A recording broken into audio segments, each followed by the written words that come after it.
Assalamualaikum warahmatullahi wabarakatuh. Saya Israita Lailiah Agustin, NIM saya 12020200075 dari kelas PAI 4C.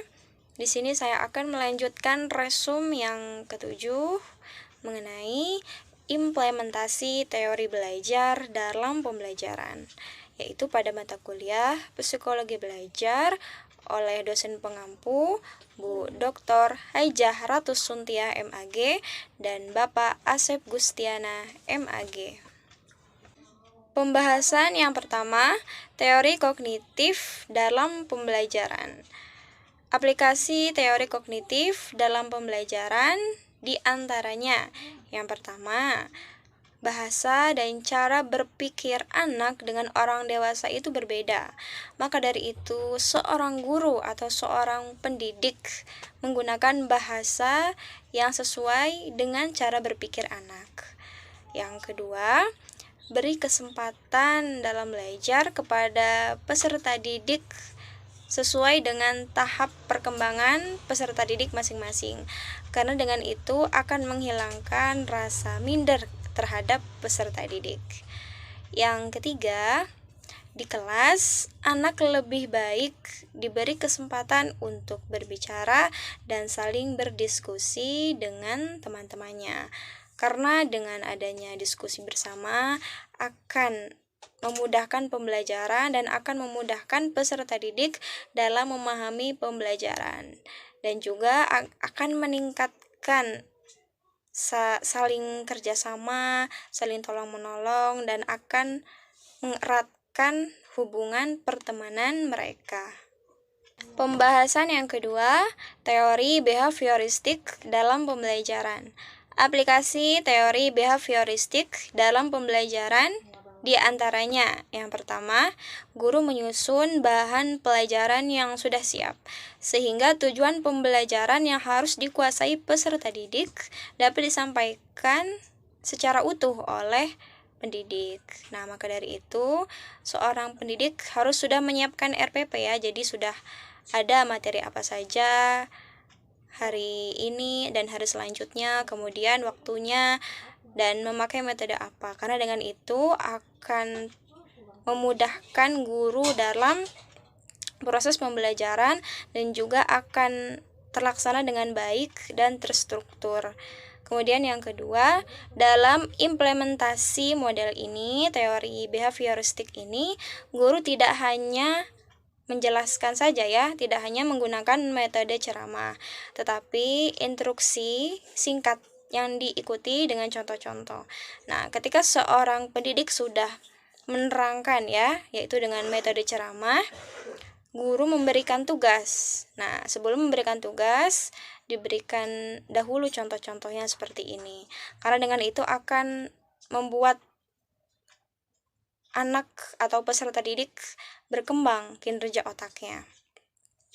Yang ketiga, pembelajaran berorientasi pada hasil belajar yang dapat diukur dan diamati. Pembahasan yang ketiga, teori humanistik dalam pembelajaran.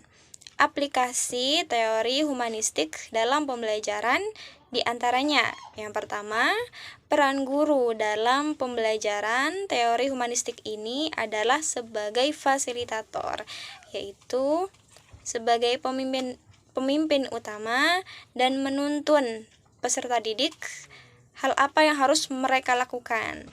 Yang kedua, peran peserta didik adalah sebagai pemeran utama atau student center.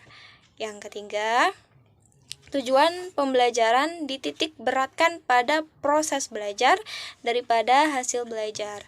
Nah, jadi dalam teori humanistik ini, tujuan pembelajarannya lebih menitik beratkan pada proses pembelajaran ya, pada peserta didik dalam kegiatan pembelajaran keseharian mereka ya, daripada hasil belajar peserta didik.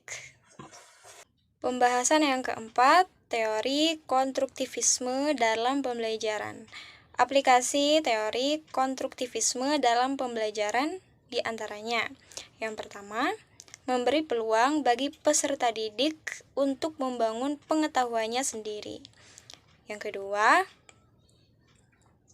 mengalahkan atau mendorong peserta didik untuk ikut serta dalam berdialog dan bertanya kepada guru dan teman-temannya. Nah, karena dengan ini akan membuat peserta didik menjadi lebih aktif ya. Jika ada hal yang tidak diketahui, maka peserta didik diharapkan untuk bertanya langsung kepada gurunya atau kepada teman yang lainnya yang sudah mengerti. Dan saling berdialog ya, saling berdiskusi satu sama lain. Karena dengan itu akan memudahkan mereka dalam memahami materi pembelajaran dan akan mengeratkan hubungan pertemanan di antara mereka. Yang ketiga, menganggap proses pembelajaran dan hasil pembelajaran adalah sama-sama penting. Jadi di antara proses pembelajaran dan hasil pembelajaran itu hal yang seimbang, sama-sama penting. Pembahasan yang kelima atau yang terakhir yaitu implikasi teori belajar dalam perspektif Islam. Ketika kita dilahirkan ke dunia, yaitu seorang ibu yang telah melahirkan kita dilahirkan dalam keadaan tidak mengetahui sesuatu pun. Maka dari itu Allah Subhanahu wa Ta'ala mengamanahkan kepada kita ketiga alat yang bersifat fisiopsikis untuk manusia agar belajar untuk memperoleh ilmu pengetahuan dan diamalkan, yaitu yang termaktub dalam Quran surah An-Nahl surat ke-16 ayat 78. A'udzu billahi minasy syaithanir rajim. Bismillahirrahmanirrahim. Wallahu akhrajakum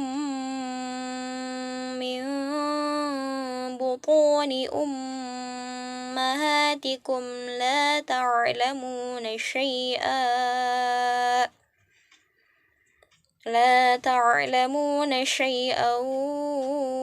wa ja'ala lakumus sam'a wal absara wal af'idata la'allakum tashkurun. Artinya, dan Allah Subhanahu wa Ta'ala telah mengeluarkan kamu dari perut ibumu dalam keadaan tidak mengetahui sesuatu pun, dan Allah memberikan kepadamu pendengaran, penglihatan, dan hati nurani agar kalian bersyukur. Alhamdulillah, telah selesai penjelasan mengenai materi yang ketujuh. Semoga bermanfaat bagi kita semua dan kita dapat mengamalkannya. Terima kasih. Syukron, jazakumullah khairan. Wassalamualaikum warahmatullahi wabarakatuh.